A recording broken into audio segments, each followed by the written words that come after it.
J'essaye de créer mon cheptel sur un système agroforestier. C'est principalement mélanger le système céréalier avec un système plus ovin. Et voilà, donc ça me permet d'avoir une pure activité sur une ferme. Et c'est intéressant de gagner en productivité.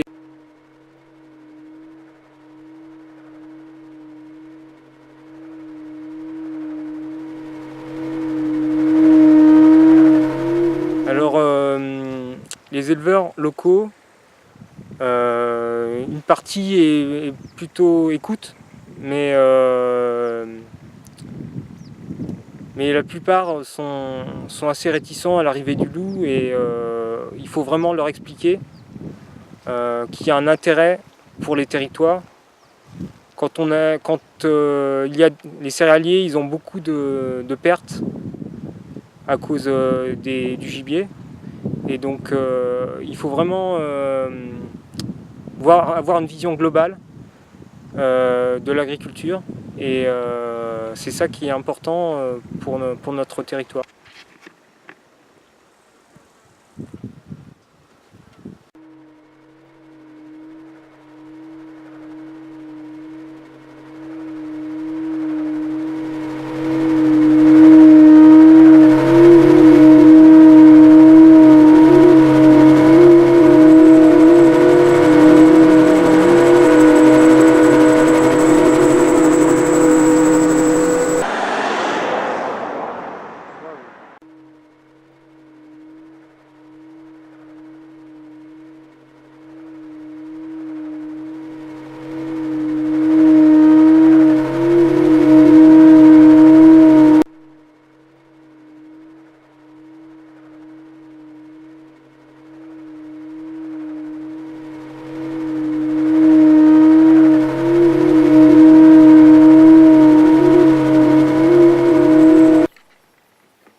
Alors Mano, explique-nous ce que tu penses de la situation du loup dans les Cévennes par rapport à l'élevage.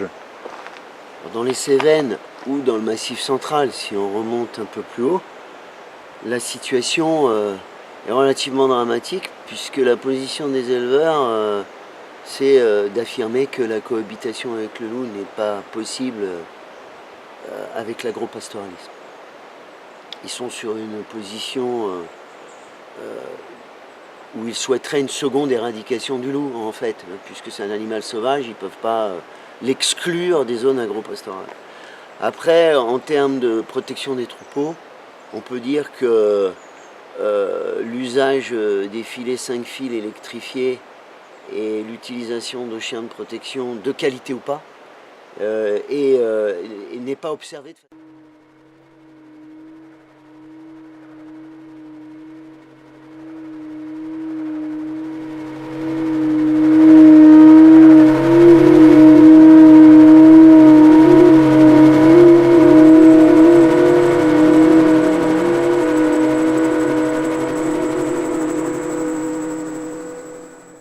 Le problème moteur de la situation, il est là, puisque si les troupeaux ne sont pas protégés avec les moyens qu'on leur propose, on ne peut pas avancer. J'ajouterais qu'ils s'en sont arrivés au stade où ils sont presque prêts à ne pas du tout protéger leurs troupeaux et à subir les attaques pour obtenir davantage de loups morts.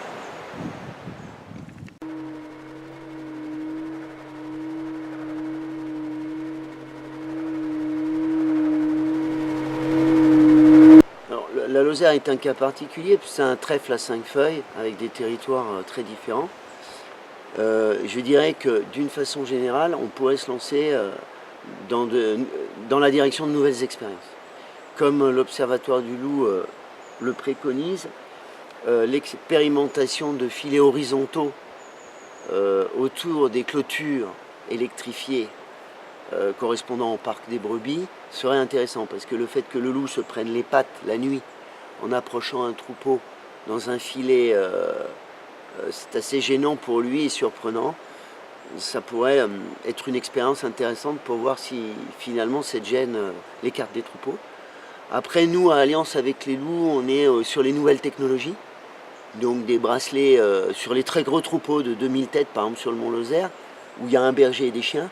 On pourrait rajouter des bracelets connectés, associés au mouvement. Des brebis meneuses, parce qu'il y a toujours plusieurs meneuses ou une meneuse dans le troupeau. Et donc à partir du moment où la meneuse serait stressée et dans un travail de regroupement du troupeau autour d'elle, le bracelet serait connecté à des canons à son qui se déclencheraient et éventuellement à des projecteurs de lumière.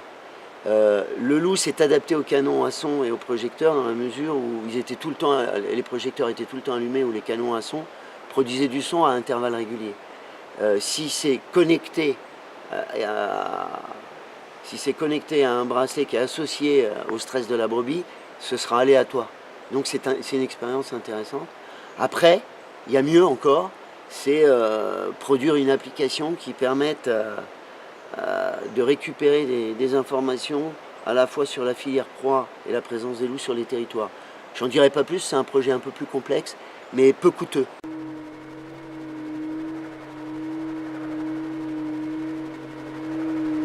Évidemment, il faut s'associer pour cela à des fondations au ministère de l'Environnement. Il faudrait sortir du cadre de la recherche, du circuit classique où on confie des gros budgets à des chercheurs, comme au CERPAM, et on n'en confie pas à des personnes naturalistes et autodidactes sur la question et qui ont pourtant des compétences.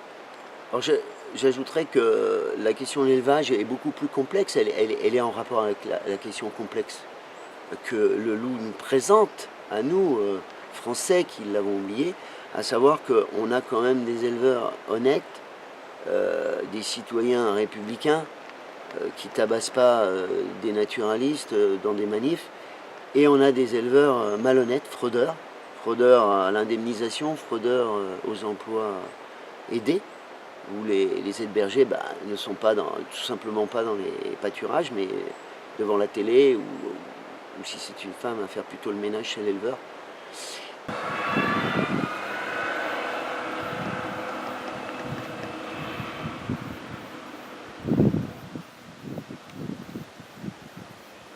Aujourd'hui, le constat, c'est que quand même, on a à peu près 40% des indemnisations du loup qui sont faites au bénéfice du loup.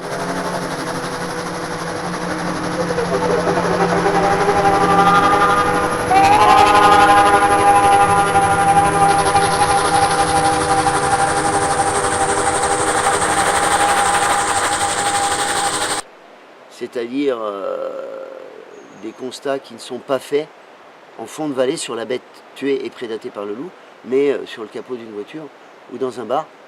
Il se trouve que quand ça touche des troupeaux regroupés de 3 éleveurs, tout le troupeau va être indemnisé pour le dérangement, le stress. Donc ça représente des sommes très importantes sur des troupeaux où on ne sait pas s'il y a eu une seule attaque du loup. Et encore une fois, c'est quand même le loup qui porte le chapeau.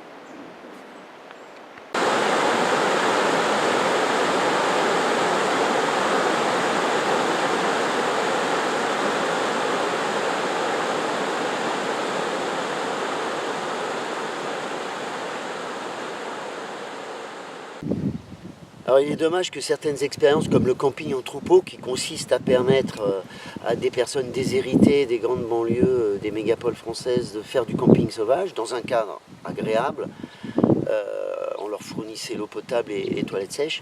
Dommage que cette expérience se soit arrêtée suite aux pressions des syndicats, puisque c'était contractualisé avec un éleveur de la Haute-Loire. Cependant, une fois que ça s'est arrêté, il y a eu une attaque de loup sur ce troupeau. Et j'ai moi-même trouvé les restes de la brebis et des fesses de loup sur place. La pression des syndicats a eu raison de cette expérience et c'est bien dommage.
qu'il fallait d'abord anticiper. Le problème, c'est que l'État connaissait un certain nombre avait des informations qui lui permettaient de comprendre que le loup allait revenir et que le loup était déjà revenu, et il n'a pris aucune mesure de prévention, il n'a pas prévenu les éleveurs, il n'a pas été les conseiller pour qu'ils puissent protéger leurs troupeaux. Ça, c'est la première chose.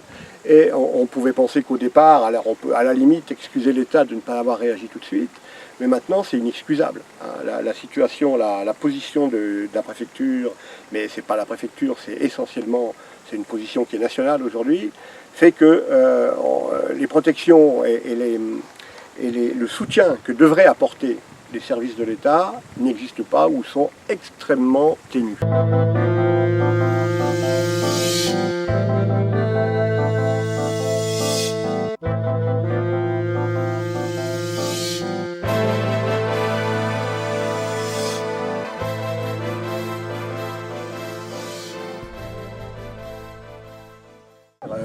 Sur l'élevage ovin dans les Vosges, c'est que les choses ont évolué depuis maintenant 6-7 ans, depuis le retour du loup, et qu'on constate aujourd'hui, la situation aujourd'hui est assez dramatique. La situation est assez dramatique, notamment dans la plaine, un peu moins dans la montagne, sachant que les attaques ont commencé évidemment sur la montagne. Mais aujourd'hui la situation est dramatique parce que rien de sérieux n'a été fait. Rien de sérieux n'a été fait, notamment par les services de l'État. et qu'on a poussé les éleveurs de façon insensible à devenir des sortes d'ennemis du loup.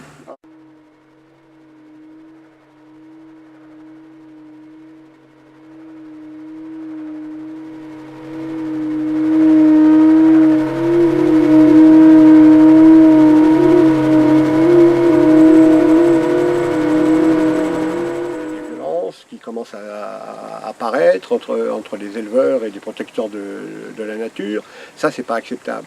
On a laissé les éleveurs se débrouiller tout seuls. Hein. Un éleveur, c'est un professionnel de l'élevage, il sait comment faire pour élever des moutons, mais il ne sait pas comment faire pour les protéger du loup. Et c'est normal, parce que le loup est revenu il n'y a pas très longtemps.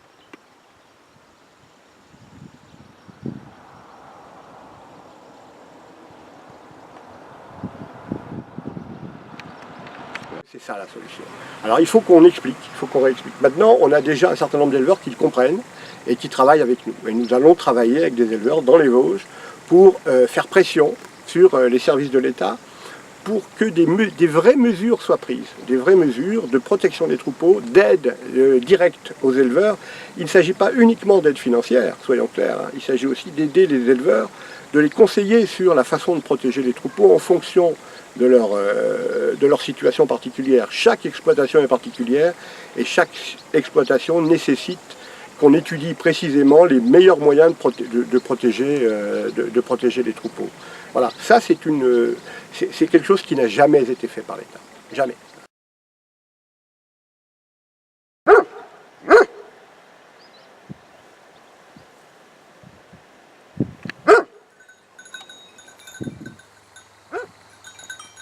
Alors, on a constaté dans la plaine des Vosges notamment que certains éleveurs avaient pris des chiens relativement jeunes, qui étaient toujours en formation, qui sont des chiens qui ne sortent pas d'un élevage, donc c'est l'éleveur qui doit les former, et on sait très bien qu'il y a un temps de formation nécessaire de 2 à 3 ans, hein, afin de rendre un chien opérationnel à la protection d'un troupeau contre le loup.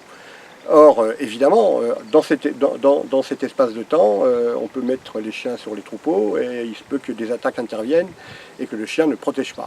Et au lieu de crier haro sur le baudet comme le font certains syndicats, il ferait mieux d'aider à la formation de ces chiens et d'aider les éleveurs à former ces chiens plutôt que de dire regardez, ça ne marche pas.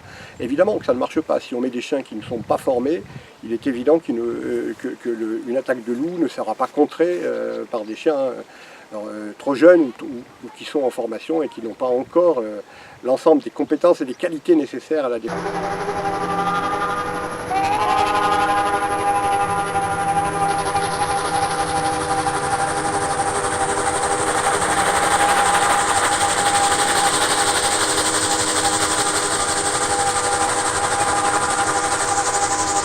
Ces paramètres, hein, la durée de formation d'un chien, c'est un paramètre important et c'est la raison pour laquelle nous on a toujours dit qu'il faut anticiper l'arrivée du loup. Hein. Et on sait aujourd'hui l'anticiper, on sait aujourd'hui à peu près dans quelle zone le loup va disperser et on va les retrouver aujourd'hui dans toute la France. Le loup est en train de disperser à peu près dans toute la moitié est de la France, et voire même dans les parties ouest.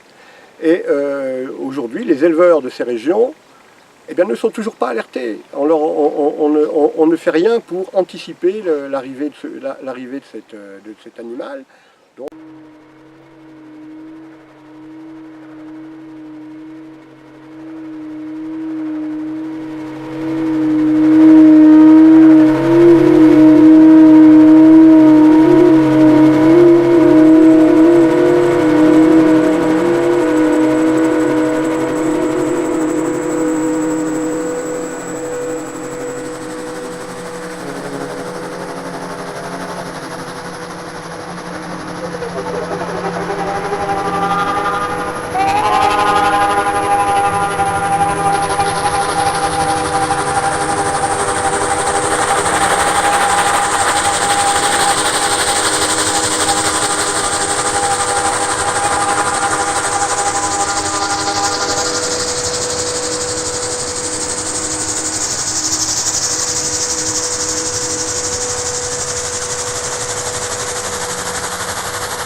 C'est bon.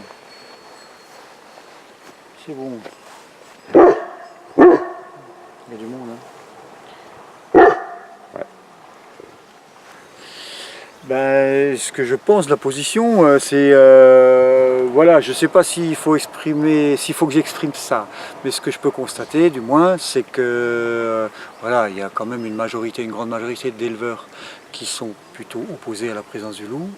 Et ça, c'est quelque chose qu'il faut essayer d'analyser et de comprendre. Et il y a certains qui sont plus ouverts ou plus favorables. Moi, je crois que c'est vraiment pas la question qu'il faut se poser, est-ce qu'on est pour ou contre le loup? La vraie question, c'est, voilà, le loup, il est là. Le loup, il est là. C'est un animal qui est protégé par la Convention de Berne. Il fait des dégâts. Qu'est-ce qu'on fait face à ça? Et comment qu'on s'organise? Comment peut-on se préparer à la venue du loup? Voilà. C'est bien. Va au brebis. Bon, déjà, ce qu'il faut dire, c'est que je suis, malgré que je sois en fin de carrière agricole, je suis un jeune éleveur de brebis, parce que ça ne fait que depuis 3 ans que notre ferme s'est réorientée. On faisait avant de la vache laitière, et on a quand même eu un très gros troupeau de chèvres allaitantes qui s'élevait jusqu'à 150 chèvres. Quand on a changé de production, qu'on s'est tourné vers les brebis, pour moi c'était évident qu'il fallait tout de suite accompagner ces troupeaux ou ce troupeau par des mesures de protection. Le loup, on en entend beaucoup parler, moi j'y connais pas grand chose. On en entend parler, on sait que ça tourne, on sait que ça se développe, donc c'est évident. Il faut accompagner ce troupeau de brebis, il faut qu'il soit accompagné par des chiens, ça me semble quelque chose qui coule de source, quelque chose de naturel. J'ai donc commencé à prendre des renseignements, à faire des recherches, qu'est-ce qu'il faut choisir comme type de chien. Et en fait, voilà, mon choix s'est porté sur le Kangal. Je crois que c'est autant par goût que peut-être pour son comportement qui est peut-être un peu plus social par rapport aux humains, parce qu'on est quand même ici dans une région qui est très peuplée. On a 15 000 habitants sur le canton, hein. Et on a beaucoup de promeneurs, et je crois que ça a été déterminant dans notre choix, c'est de choisir des chiens. Le Kangal, c'est un chien qui naturellement est assez sûr de lui, et qui n'a pas besoin d'aller impressionner les gens qui arrivent ou qui passent dans les parcs.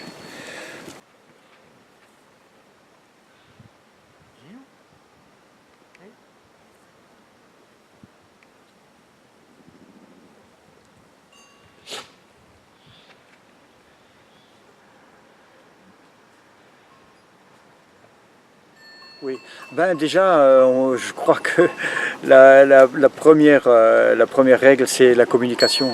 Il faut qu'on communique entre nous, il faut que les éleveurs communiquent entre eux, il faut qu'on communique avec les gens qui instruisent les dossiers, les gens qui gèrent les mesures de protection, il faut qu'on communique. Ça me semble être la règle première, il faut qu'on ait des échanges. C'est quelque chose que j'ai senti d'emblée, mes premiers contacts avec des éleveurs qui avaient des chiens à proposer, eh ben, c'était d'échanger, de voir comment ça se passe chez eux, etc.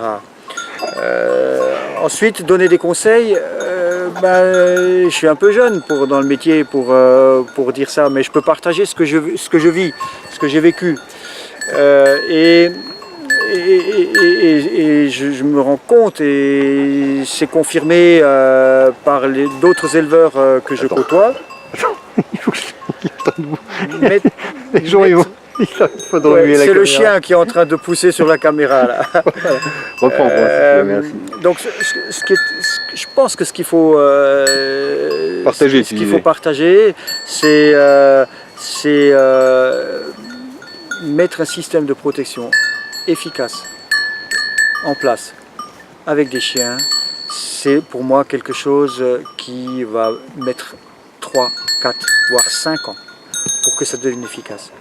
Et à l'heure d'aujourd'hui, où on en est, je dirais presque au tout début des mises en place, partout, hein, au niveau national, hein, pas que chez moi, hein, eh ben, on est des débutants tous là, dans ce domaine-là, et il y a des loupés.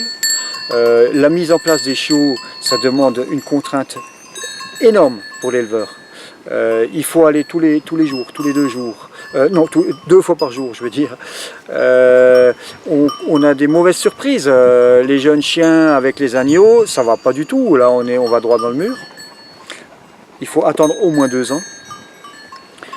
Un chien face à des loups, ben, ça marche pas.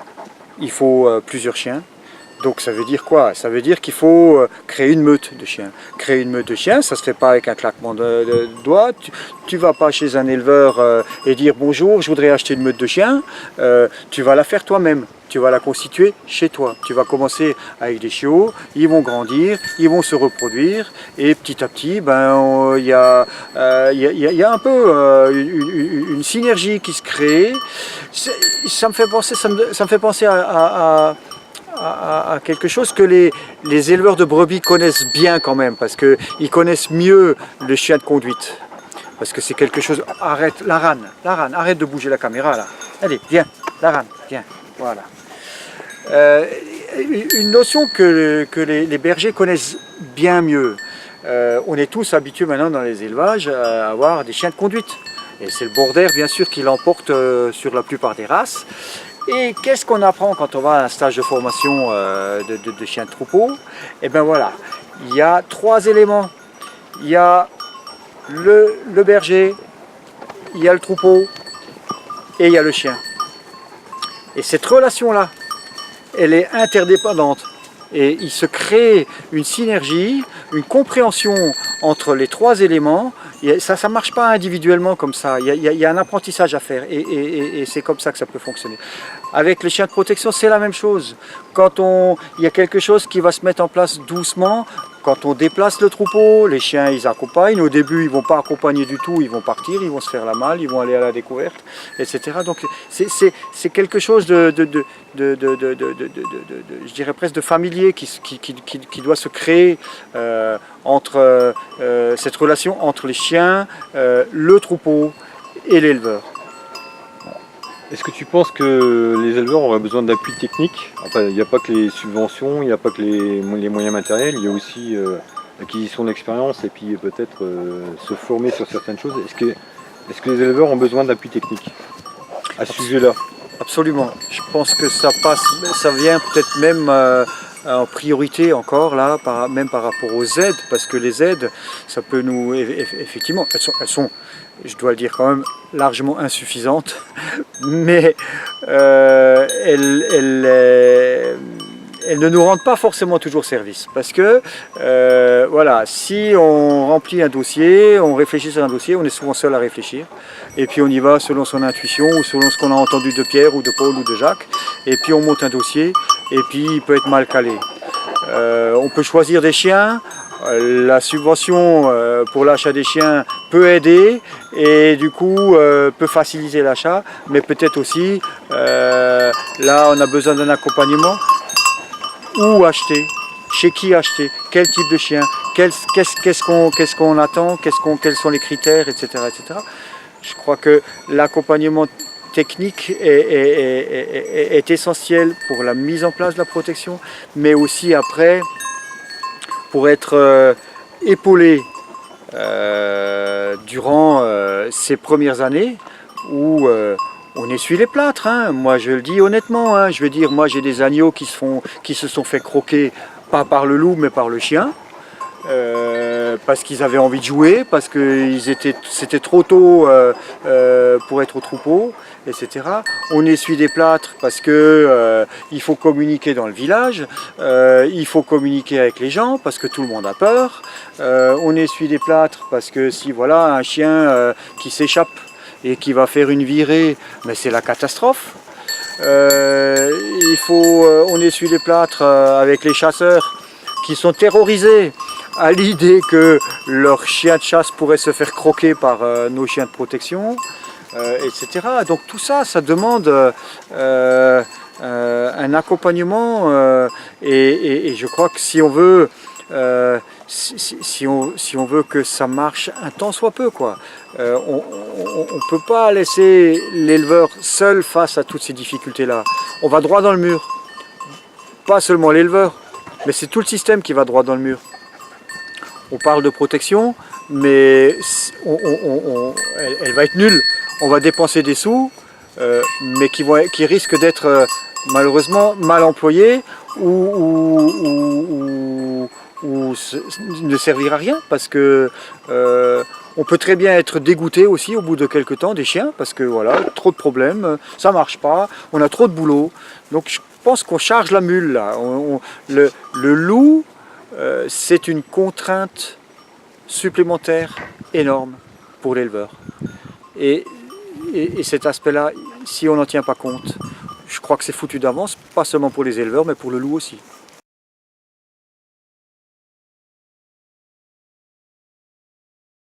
Moi, je suis le maire d'une commune rurale de montagne. Moi, ma préoccupation, c'est de réussir à faire cohabiter le loup avec les agriculteurs, les chasseurs et tous les usagers de la forêt. Pour moi, la question du loup, c'est quand même une question qui passionne tout le monde, que ce soit de façon négative ou positive. Et je suis très attachée à la biodiversité. Donc, pour autant, si on doit accepter le loup, il faut aussi qu'on se prémunisse et qu'on permette aux agriculteurs, mais aussi aux collectivités locales, qui sont les premiers interlocuteurs de quand ça va pas bien, de se prémunir, de faire face. Et c'est vrai qu'aujourd'hui, le retour qu'on a des collectivités locales, notamment du préfet, hein, puisqu'on a eu un acte de prédation au mois de mars, on a interpellé le préfet parce qu'on a 14 brebis qui ont été tuées, et on a interpellé le préfet pour une classification en secteur 1. Pour l'instant, le courrier a été émis il y a 2 mois, on n'a pas de retour, et disons, j'ai des bruits de couloir comme quoi le courrier qui est en rédaction à l'Élysée est simplement une fin de non-recevoir. La deuxième chose qui est assez surprenante, nous avions déjà interpellé à plusieurs, un journaliste, un agriculteur, moi-même, la ministre de l'écologie et du développement durable, qui nous a fait une réponse très laconique, mais surtout qui a confondu la Fédération nationale ovine avec la Fédération nationale des orthophonistes. Donc je m'interroge sur la capacité à prendre en compte les problèmes de terrain par nos ministères. Tout ça pour dire qu'il y a une vraie volonté au niveau du terrain des acteurs sociaux, des acteurs des collectivités locales, mais il n'y a absolument pas de réponse ou peu de réponse par rapport à tout ce qu'on pourrait interpeller. Et je trouve que c'est très très important quand même de soutenir les agriculteurs dans leur volonté de se prémunir, parce que leur travail est déjà tellement difficile en zone de montagne, hein, l'agriculture de montagne, c'est bien de ça qu'on parle, que leur tâche est déjà compliquée et difficile, que les aides leur parviennent avec un retard interminable, on va dire, parce que quand on tire le diable par la queue, la moindre rentrée d'argent, elle est attendue comme le sauveur. Et que par conséquent, rajouter une couche supplémentaire de difficultés en les laissant seuls face au retour du loup, à mon avis, c'est socialement, c'est irresponsable.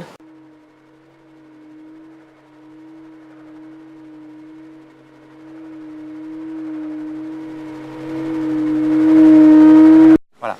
Ici, dans la plaine des Vosges,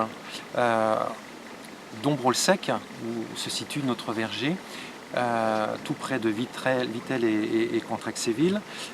On est en zone 2 parce que l'administration considère que toutes les attaques qui se passent ici sont l'effet d'un passage de loups solitaires, soit entre Neufchâteau ou Grand ou Colombey-les-Belles en Meurthe-et-Moselle et le massif des Hauts-de-Vosges. On sera en zone 1 quand l'administration considérera qu'il y a l'établissement et une présence plus conséquente de loups. Donc il y a un petit décalage. Une présence permanente. Plus conséquente, pas permanente encore.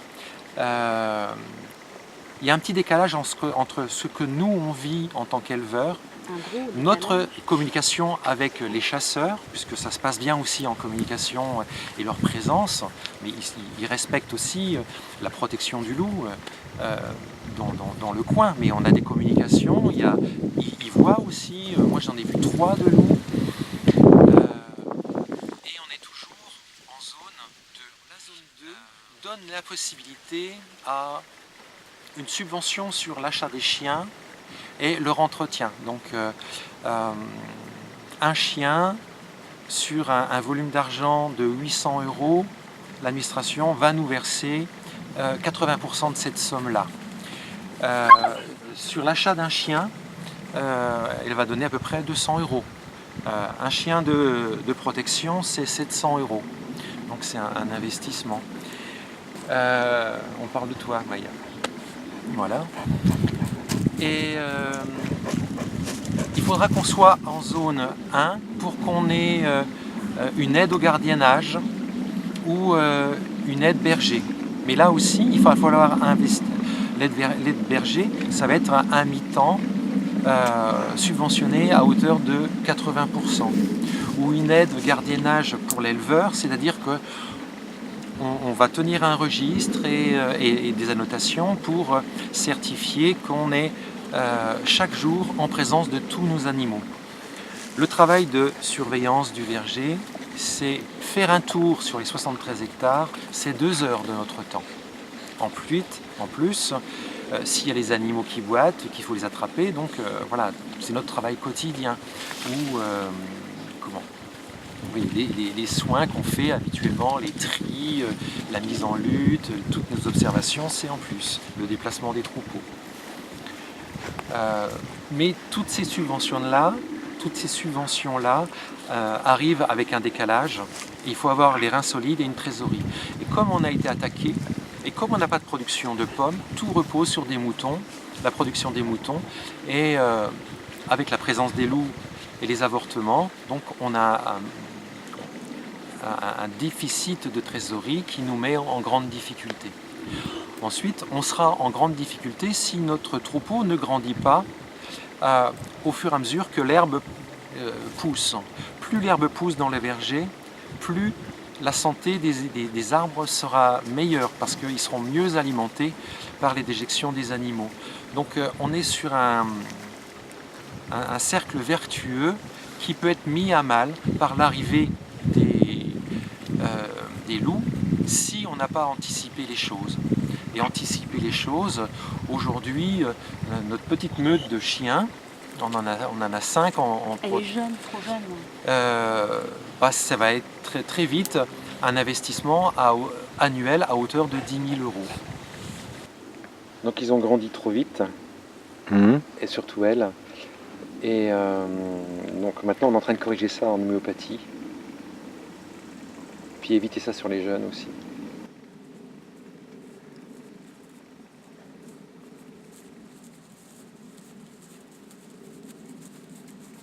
Viens voir ce qui se passe là. Tu as vu? Enfin, voilà. Tout prend quelques années et l'administration qui ne suit pas assez, qui paye après, qui n'anticipe pas, elle paye les victimes des prédations, mais déjà pas toutes quand elle les reconnaît pas, et puis elle ne paye pas les conséquences des prédations, donc c'est-à-dire les avortements, toutes les blessures, les blessures psychologiques, enfin voilà, tout ça n'est pas pris en compte. Alors que si on faisait une vraie politique de ok, on veut la présence du loup, mais de manière intelligente, en diminuant par exemple les plans de chasse. Nous, en tant qu'éleveurs, on pense que les chasseurs doivent faire un effort. Le loup, s'il est chassé de la forêt, s'il y a trop de chasse, forcément il va se rabattre sur les troupeaux. Il est opportuniste, il va au plus facile. Donc s'il ne sent pas de protection tangible sur les troupeaux, il y va, clairement, et, alors que sa place est dans la forêt. Mais voilà, dans la forêt, voilà, on n'est pas contre la chasse. On va dire qu'il faut un équilibre de manière sage chez à la fois les chasseurs, les éleveurs, voilà, que tout ne repose pas sur le monde paysan. Parce que c'est pareil, on a des aides pour l'instant. Alors si on est en zone 1, mais jusqu'à combien de temps? En Meuse, par exemple, à un moment donné, les éleveurs ont eu des aides pour l'achat de chiens de protection, et puis quelques années après, on leur a enlevé. Mais un chien, ça vit 10-15 ans, donc en plus, on n'encourage pas, parce que quand on encourage, c'est à court terme, et ensuite, l'éleveur sait très bien que du jour au lendemain, l'administration peut décider de changer de politique, et donc d'abandonner les éleveurs. Voilà. Avec le zonage, il y a un manque de cohérence, c'est-à-dire qu'on ne peut pas anticiper les choses, prendre le temps de mettre des systèmes de protection efficaces en place, rôder le système avant que les meutes s'installent. Il faut qu'on soit en zone de passage pour avoir une incitation, un encouragement financier. C'est insuffisant. Ici, donc, sur nos 73 hectares de vergers, on a mis nous-mêmes, il y a 10 km de clôture. C'est un investissement de 48 000 €. Avec une promesse de subvention parce qu'on pratiquait l'arbopastoralisme, une idée innovante de l'agriculture biologique. On a eu une promesse de subvention. Et au moment on a eu l'autorisation de débuter les travaux, et au moment de présenter les factures, on a eu une fin de non-recevoir de la DDT qui avait pris l'avis de la Chambre d'agriculture, puisqu'on avait planté des clôtures et qu'on n'était pas en zone loup. Et l'aide aux clôtures, il fallait réserver ça aux zones loup. À un autre moment, on ne pouvait pas acheter du matériel de contention parce qu'on a un élevage de plein air intégral toute l'année et qu'on n'avait pas de bâtiment. Donc on a tout un système incohérent de subventions qui fait croire à tout un chacun que l'agriculture est largement subventionnée, alors qu'on a des miettes où on a de l'argent à des mauvais moments. C'est trop tard ou ça génère des gaspillages. Voilà, parce que là actuellement, l'administration fait la sourde oreille. Il y a comme l'a dit Benoît, c'est un blackout, il n'y a que des loups solitaires, voilà, et il y aurait beaucoup de chiens errants, et quand l'administration dit reconnaît une attaque de loup, elle ne met pas loup, elle met grand canidé, comme ça, voilà, ça la couvre d'éventuelles, peut-être, je sais pas moi, poursuites ou anticipation, sous prétexte qu'on ne veut pas faire peur aux éleveurs. En fait, on leur fait très peur puisqu'on ne les écoute pas, et comme ils sont seuls à gérer les attaques, ils deviennent de plus en plus en colère, et donc on va vers l'impasse. Voilà, on va vers une impasse majeure, parce que des éleveurs en colère qui ne sont pas entendus deviendront de plus en plus en colère, et ne voudront plus après travailler. Et puis le travail ne sera plus possible parce qu'on aura laissé grandir les meutes de loups, alors que bon, nous on est aussi pour la biodiversité. Le loup ne nous dérange pas tant qu'il est en forêt, j'ai envie de dire. Et puis même avec les chiens de protection, on accepterait quelques prélèvements. Enfin, je veux dire, c'est pas, mais pas des prélèvements majeurs comme on a, et puis pas à supporter le poids financier de tout ça, même avec des aides, quoi, qui ne sont pas assez conséquentes et qui ne sont pas assez sur le long terme.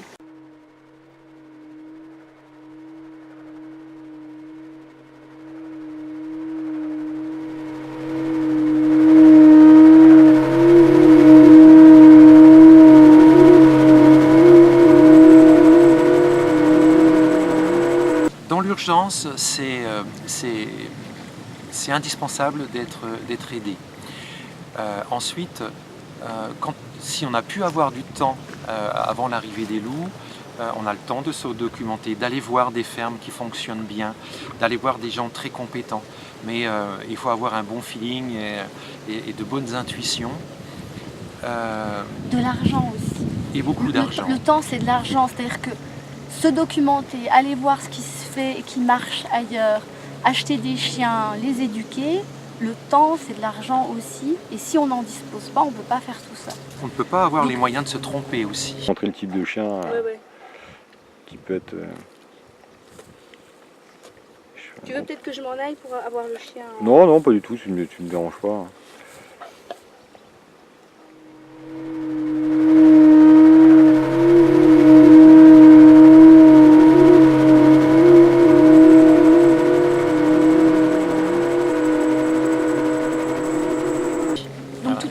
Pour évoluer. Je nuancerai juste ta position, Benoît, quand tu dis on est bien content d'avoir anticipé. On sait qu'on n'a pas assez anticipé, par manque d'informations sur la présence réelle du loup. Ce qui fait défaut, c'est des débats clairs avec tous les acteurs, on va dire, qui sont concernés par la présence du loup. Les chasseurs, la DDT, enfin le ministère de l'Environnement, l'ONCSF, les éleveurs, les éleveurs de chiens de protection, avec toute leur expérience. Il y a quand même quelques pointures en France, ils ne sont pas nombreux, mais ils sont à entendre. Les éleveurs qui ont été ou qui sont régulièrement attaqués, ceux qui ne sont pas attaqués pour être informés justement, pour pouvoir prévoir. Et oui, ça fait défaut. Tout ça, ça fait défaut parce qu'on est déjà submergé de travail. Le chien de protection, on a l'impression, la journée, il dort beaucoup.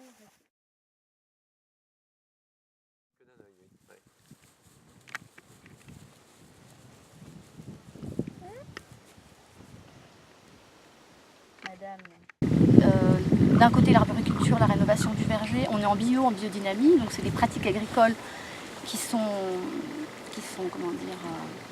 nos choix, mais qui sont aussi des choix exigeants et qui rendent service au final à tout le monde, au final aux consommateurs, parce qu'ils ont au final un produit de qualité dans leur assiette et on a envie de produire de la qualité, mais on a envie qu'on soit reconnu dans notre travail pour produire cette qualité-là. Donc voilà, tous ces choix-là sont, il faut des appuis techniques. Nous, par exemple, au téléphone, on a Mathieu Morias quand on a un souci, un problème. On aurait rêvé de passer au moins une journée avec lui, mais on n'a pas eu le temps. On a eu des gens du village qui sont venus à ce moment-là faire le tour des moutons, donner l'eau, enfin la base. Mais voilà, on n'a pas eu le temps de passer plus de temps avec cet éleveur-là et de profiter de ses conseils. Donc on fait toujours les choses un peu à l'arrache, c'est-à-dire on a un problème, on téléphone. Mais on n'est pas tranquille dans l'anticipation, dans la préparation, voilà. On a le nez dans le guidon et on fait toujours les urgences. Et voilà, et on n'a pas les moyens humains et financiers. Ça va ensemble parce que si on avait les moyens financiers, on pourrait peut-être davantage, c'est sûr, on pourrait embaucher, etc. Si le consommateur payait le juste prix aussi de ce que coûte une production écologiquement soutenable, les éleveurs, les paysans auraient davantage les moyens. Donc tout ça, c'est lié. Donc la présence du loup permet aussi positivement de révéler ce qu'est le métier de paysan et le métier de l'éleveur, surtout les ovins, les caprins, donc chèvres, moutons, qui sont un peu les éleveurs oubliés de l'élevage en France, parce qu'on a des petites parcelles. Bon, nous, pour présenter notre ferme, c'est l'introduction des moutons Shropshire, donc une race spécifique avec une génétique particulière pour entretenir des vergers ou des pépinières de sapins de Noël. En fin de compte, avec l'introduction des moutons dans les vergers, on redéfinit l'espace en cherchant donc à refaire vivre un écosystème à la dimension du verger. On redonne la vie au sol quand on sera à 10 brebis à l'hectare. Pour l'instant, on est à 5 brebis et demi à l'hectare. La vie du verger sera autonome. Cet écosystème repose sur un équilibre animal, végétal et minéral, des interactions et tout un tropisme en cascade lié à l'introduction à demeure du mouton Shropshire dans les vergers. Tout ça, c'était sans penser à l'arrivée du loup. On a eu un premier passage de grands canidés qui n'a pas été déclaré comme tel en septembre 2014, c'est-à-dire 6 mois après notre arrivée. Et cela nous a donné l'idée de préparer la chose et donc d'introduire une nouvelle composante dans notre écosystème, c'est que le troupeau soit protégé par des chiens de protection. On a choisi, on a réfléchi, on s'est documenté, on a choisi des chiens Kangal pour leur mobilité dans l'espace, pour leur douceur. Parce qu'avec les moutons Shropshire, les brebis sont réparties partout. Bon, pas en ce moment parce que là il fait trop chaud. Et là on est avec un groupe de béliers. Et qu'il faut, en présence de grands canidés, de loups, il faut que les chiens aillent très très vite pour couvrir l'espace. Et des chiens de contact, donc on a choisi des Kangal. Mais c'est tout un travail, c'est passionnant, ça redéfinit le métier, ça crée des charges supplémentaires qui, aujourd'hui on peut le déplorer, sont à charge exclusive du berger, de l'agriculteur, du paysan. C'est aussi un temps de travail supplémentaire, c'est l'éducation des chiens, un apprentissage. Et notre idée, c'est de constituer une meute de chiens qui va signifier à la meute de loups ou aux meutes de loups qui sont en train de se constituer tout autour de nous que le terrain ici est occupé et voilà, de repousser les loups sur la chasse en forêt. On s'est rendu compte au fur et à mesure que les chiens de protection commençaient à être efficaces qu'à partir de 2 ans et que chiot, on ne pouvait pas laisser nos chiens garder les troupeaux et faire le travail à la place de l'humain, c'est-à-dire protéger son troupeau. Donc voilà, un métier en évolution,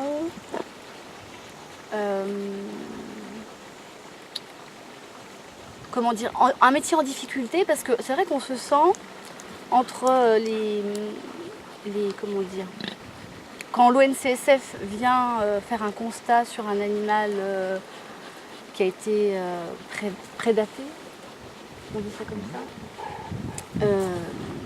ça, entre le constat, donc le constat où c'est moult précautions, les attaques au quotidien et la meute qui est en train de se constituer, on se rend compte qu'on va vers plusieurs années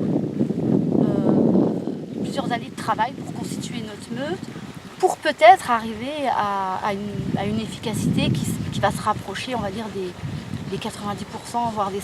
Parce que les éleveurs qui ont fait le choix d'avoir des chiens de protection, ils en ont une dizaine, voire plus. Et là, il n'y a pas d'attaque, même s'il y a... On se dit que c'est compliqué pour l'éleveur, alors qu'on pense que c'est la solution, hein, les chiens de protection, parce qu'on sait que les loups sautent les clôtures, même électrifiées. Nous, dans notre cas, dans notre situation, le berger, il est clôturé avec de l'Ursus, mais que, comment dire, le loup saute largement, enfin que ce soit des clôtures électriques, on a des clôtures électriques, on a des clôtures fixes, il saute largement 1,10 m, hein, on a un barbelé jusqu'à hauteur de 1,10 m.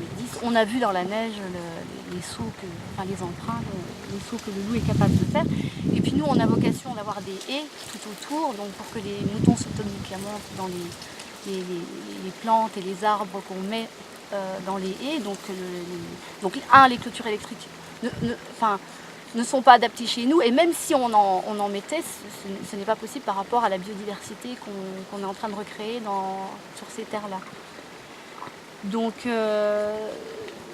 puis on sait, par rapport aux attaques qu'il y a chez les collègues, quand ils mettent les clôtures, les fladeries, etc., les clôtures anti-loup, au bout de quelques mois, le loup s'adapte, connaît et contourne, ou bien passe au travers parce qu'il a déjoué le système. Donc voilà, les chiens de protection apparaît la solution la plus efficiente et la plus intelligente, mais la plus compliquée à mettre en œuvre en temps, en investissement, en argent aussi, parce qu'il faut savoir que même quand l'État subventionne, nous on voit, on a des chiens, on déjoue une partie des attaques, mais on n'a pas des chiens partout. Et puis on a 4 chiens, et dont 2 chiots, 2 chiots de 5 mois, et on sait très bien qu'on ne peut pas mettre un chien tout seul avec un troupeau, ce serait mettre en échec le chien. Ce serait l'envoyer au carton face à déjà des meutes de loups sur l'ouest vosgien. Donc voilà, c'est comme le disait Benoît, c'est quand on aime les animaux, l'éducation, enfin c'est des compétences nouvelles, c'est